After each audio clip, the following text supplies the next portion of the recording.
Alright, hi everybody. This is my video on how to make crepes. Now the first part of making crepes is to make our batter.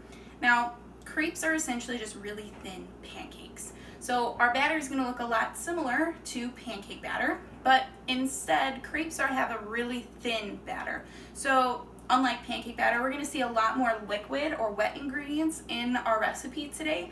That's going to help make this a really thin batter. Okay.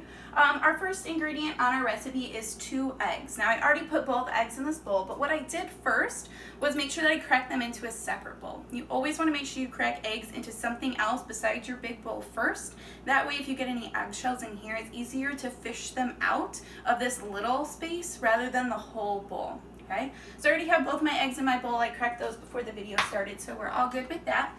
Our next ingredient is our 1 cup of milk. Okay, and so I already have my 1 cup measured, but what I did when I measured this was I made sure that I poured the milk in here, but after I poured the milk, I made sure that I got down at eye level to make sure that I have exactly 1 cup on the measuring cup. Okay, so I'm going to take my milk and I'm going to add it to my bowl. We're just going to be adding all of our ingredients in here at the same time, and we're going to mix them all together at the very end. Okay. Our next ingredient is flour, and we need 2/3 of a cup of flour. I already have the first 1/3 cup in here, but we need to measure out a second 1/3 cup. Okay, now with flour, it's important to remember that we're not just going to scoop with our measuring cup to get flour into our cup. Okay, what that does is it compacts the flour in there and it makes it really dense. Okay, we want to make sure that we keep our flour light and fluffy. So I'm just going to kind of stir my flour around a little bit, and then I'm going to use a spoon to gently spoon my flour into my measuring cup. Okay, that way I'm keeping the flour nice and light. I'm not packing it down into my measuring cup, and we're keeping the flour not compacted. Okay, I'm going to fill it so it's a little bit on top of my measuring cup, and then I'm going to take my knife and or another straight edge or something, I'm just going to brush off all that extra. Okay, I'm not trying to bang the flour down into the measuring cup. I'm just scraping off any of that extra flour that's over the measuring cup. Okay. So here's my second 1/3 measuring cup. I'm going to add it into my bowl here. So now I have all of my flour. Okay. The next ingredient that we need is just a pinch of salt. Now a pinch isn't really a measurement. It's not a measuring spoon. So what I like to do is just take a little tiny bit and put it into the palm of my hand, just a really small little bit. And I'll just put that straight into the pot or the bowl. Then the last ingredient that we need is vegetable oil. Okay, now the recipe asks for 1.5 teaspoons of vegetable oil. Okay, now you can get out your 1 teaspoon measuring spoon and your 1/2 teaspoon measuring spoon and measure each of those. But you can also remember that in kitchen math, 3 teaspoons is 1 tablespoon, which means that 1/2 of a tablespoon would be 1.5 teaspoons. So I happen to have a 1/2 tablespoon measuring spoon, and so I'm going to use this and just measure my oil once, which is going to make things a little bit easier.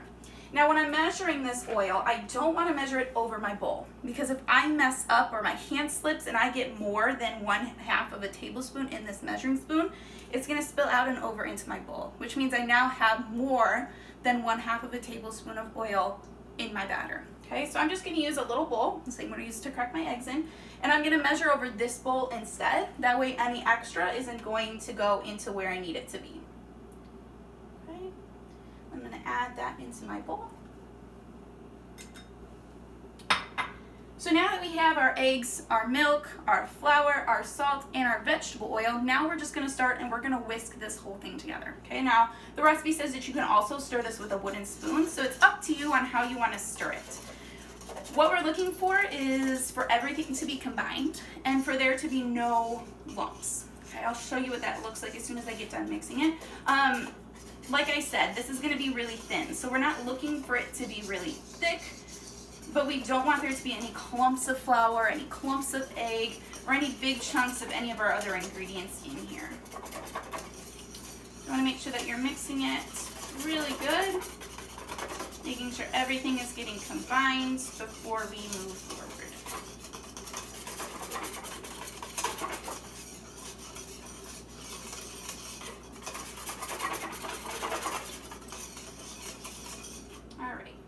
Show you what this looks like. So here's what our batter should end up looking like. It should be really liquidy. Okay, there's no clumps. There's some bubbles because I was mixing it, but there's no clumps. It's just really sloopy, really thin. Okay, and this is what your finished crepe batter should look like. Okay, Now we have to take this batter and actually turn it into some crepes, okay? And so you're gonna need a frying pan, a skillet, a fairly small one, okay? If we get one too big, you're gonna be making some gigantic crepes, and the method that we're gonna use isn't going to make the crepes properly because you'll have too little batter on such a big frying pan. So get the smallest frying pan that you can find in your house, and then what you're gonna need to do is just put a little bit of cooking spray on the bottom, okay? We don't want a super huge layer because it's gonna make things like really oily with our crepes. So we're just gonna do a really small layer of vegetable oil or cooking spray on our pan, okay? Then I'm gonna put this on the stove top and we're gonna get ready to cook, okay? Now when we cook crepes, we're gonna cook them at a medium to high heat. So I'm gonna turn my stove top on, okay? Or a medium to low heat, excuse me. So we're gonna make sure that we're not cooking them at a really high heat because they will burn really easily. So I'm gonna put it on a really low setting, okay? And then we need to add some batter to this pan, okay?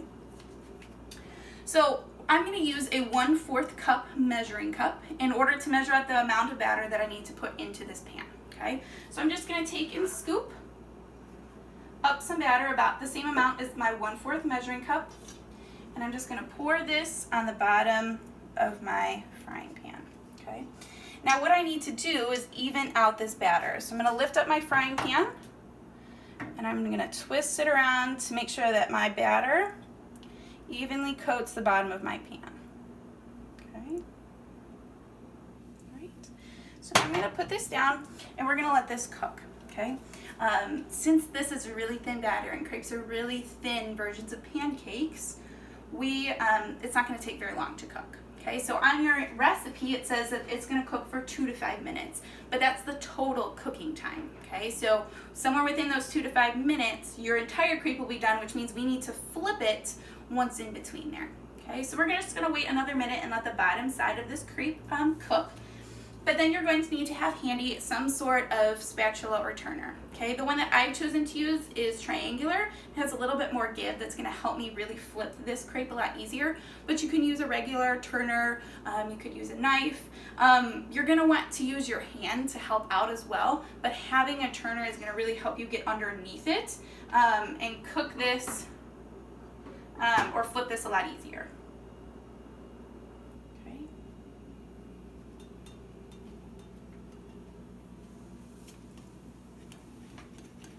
So we're just gonna wait until that bottom side is cooked. So it's starting to cook over here, but we're not quite cooked on this side yet. So we're still gonna wait until we can get a little bit more solid over here. It's just like cooking pancakes, right? You wait until you see the top part kind of cook, and then you'll be able to flip it over. So we're still kind of working this way. So we're almost there. Just need to wait a little bit longer before we'll be able to get up underneath this crepe and flip it over.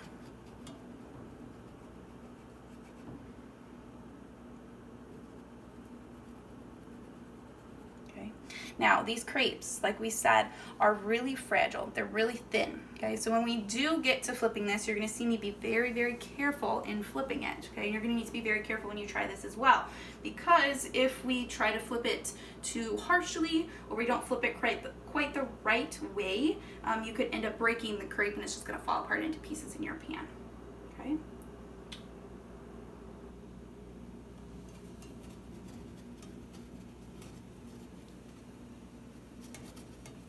Alright, so I'm going to attempt to flip this one. So I'm going to get underneath it a little bit. Okay, I'm going to use my turner to help me out with that, but see how I'm also using my hand to help get underneath here. Oops.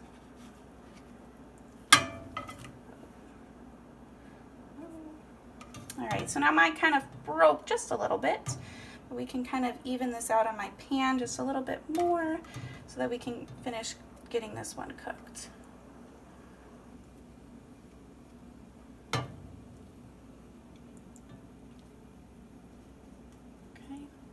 So you can see how these are really, really fragile, okay?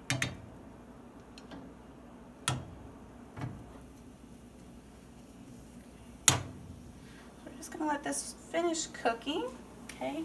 They should be a little bit golden brown when they're ready to go. So we'll start to see that color change just like when we see it with making pancakes. It's gonna look a lot similar, okay? So this is just kind of the waiting game. It doesn't take very long, but we just have to wait for our crepe to kind of finish cooking. If it's cooking too quickly or it's starting to smoke too much, you're going to want to make sure that you turn your burner down. That probably means that your heat is a little too high for the amount of crepe that you have on here.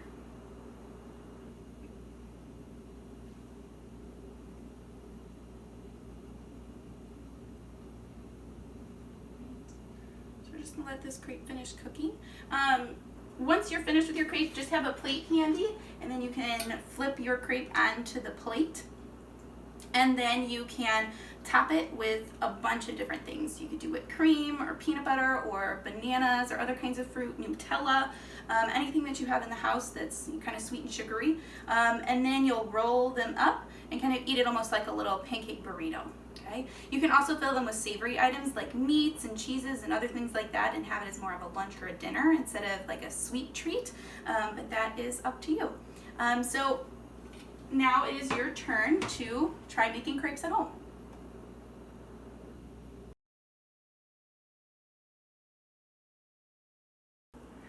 Alright guys, so this is the second crepe I'm making. Your batter is going to make about 5 to 6 different crepes. So we're going to try and flip this one and see if I can do this one better. And hopefully you guys will get better at flipping them as you go through this recipe as well.